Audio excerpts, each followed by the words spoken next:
You talking about the Warriors or politics? Anyway, it's always preferable. It's all about the numbers. More points, more votes, more whatever. So here we are. Thank God government is open again. And now we can negotiate on what the best way is to have border security, to enforce our homeland security goals.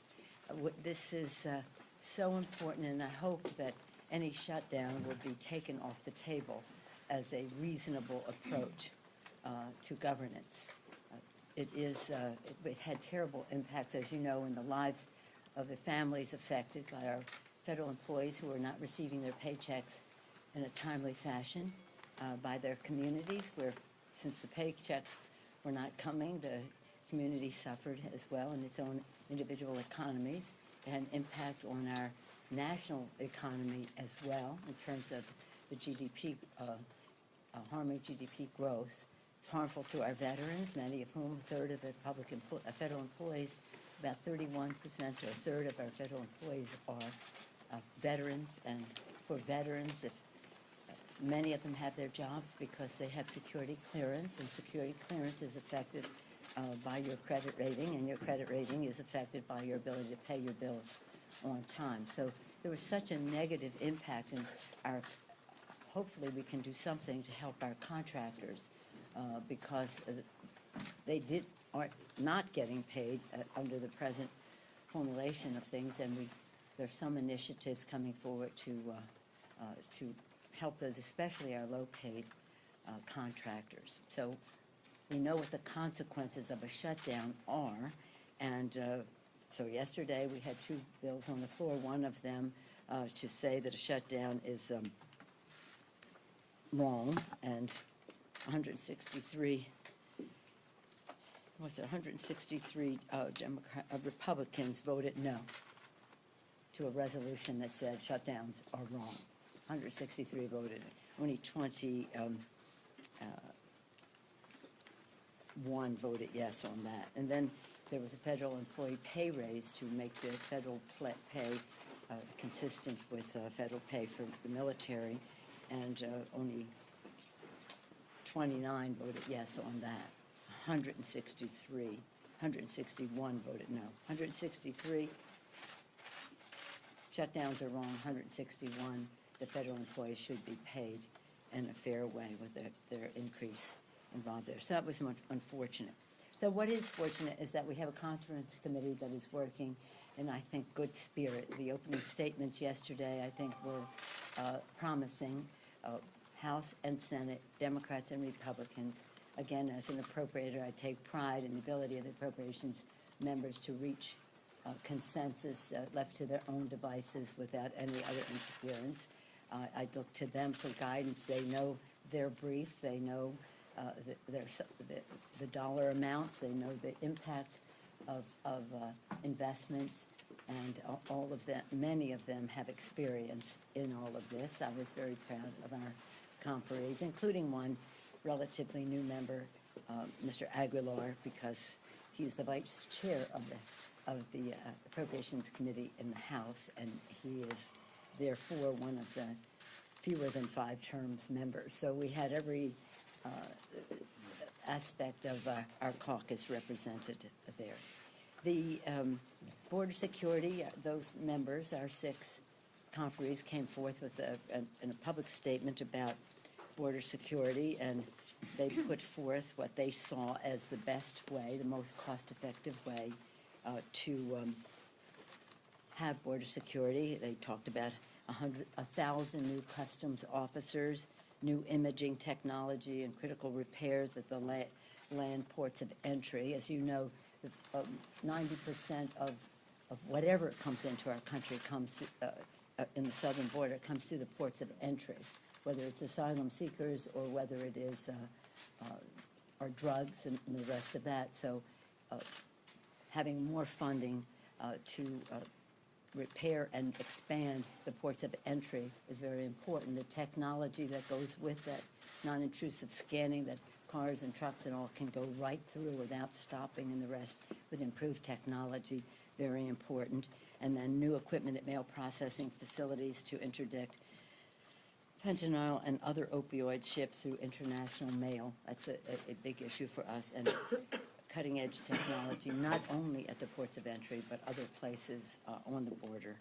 And then expansion of Border Patrol's air and marine operations along the border and U.S. waters. So that's not the total package, but they are some of the major points of discussion, I would hope, as we go forward now. So, but I was pleased that yesterday, I thought everybody was of good intention, and that is the way the Appropriations Committee usually works.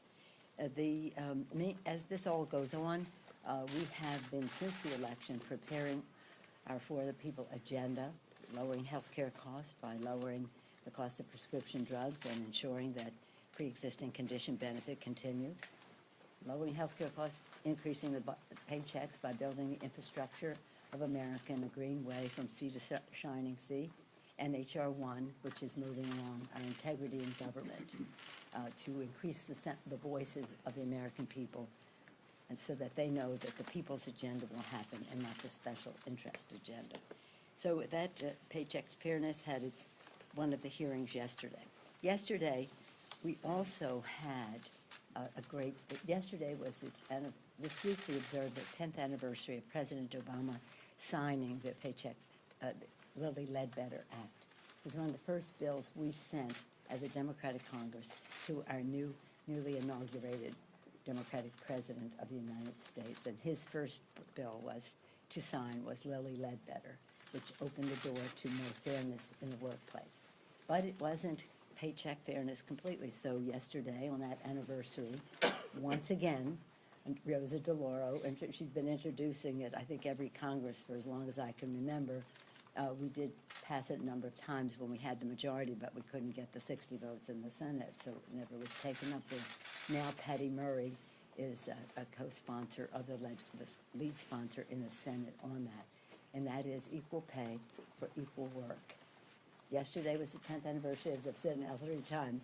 April 2nd is Equal Pay Day. That is the day at which women start to get paid for their work for the year, as opposed to what men make for the year. So we hope that this bill could be signed into law by that day. All a part of the For the People agenda for bigger paychecks, lower health care costs, more integrity in government. Any questions?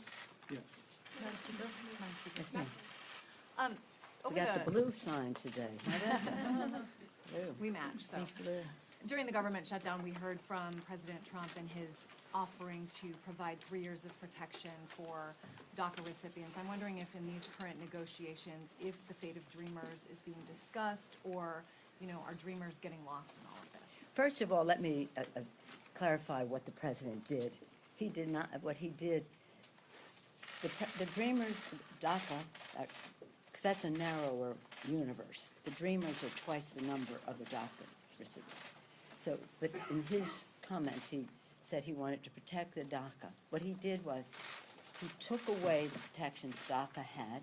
He took away the protection TPS had, temporary protected status, people in our country had. He took away an initiative of President Obama to facilitate amnesty questions in the country of origin. He took those away. And then he said, I'm going to give these back to you temporarily if you give me a loan. Well, you shouldn't have taken them away in the first place. These protections were there until you decided to take them away.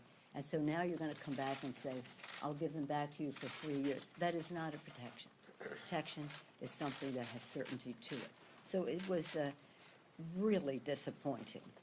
Having said that about what the president did, I take these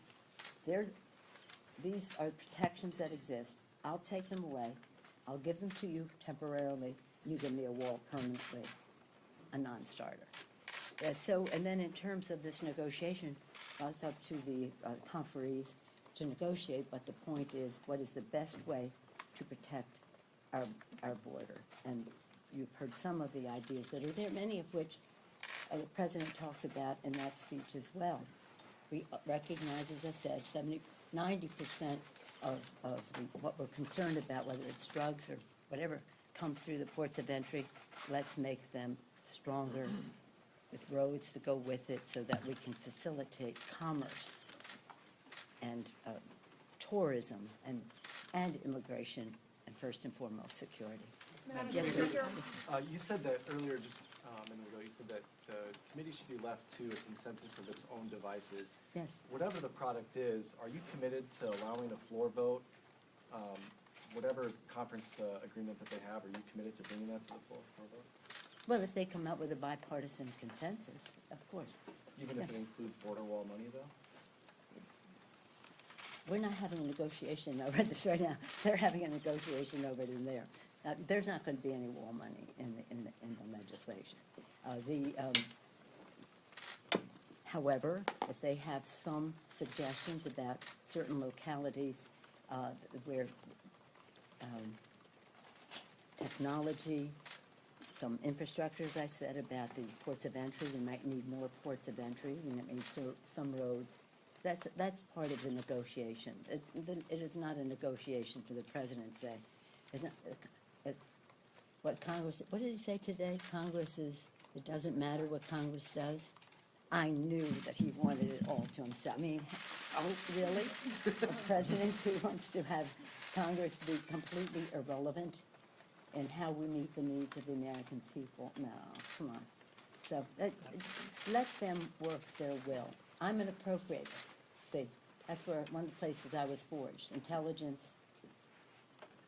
Should we go with that subject on the president? Intelligence and appropriations. And they know their brief, they know their limitations in terms of financial resources, and they have to choose the best way to use the money for the American people. So that's why I have confidence in what they can do. Madam Speaker, Mitch McConnell indicated earlier this week he might be open to supporting legislation that would end government shutdowns in a permanent way.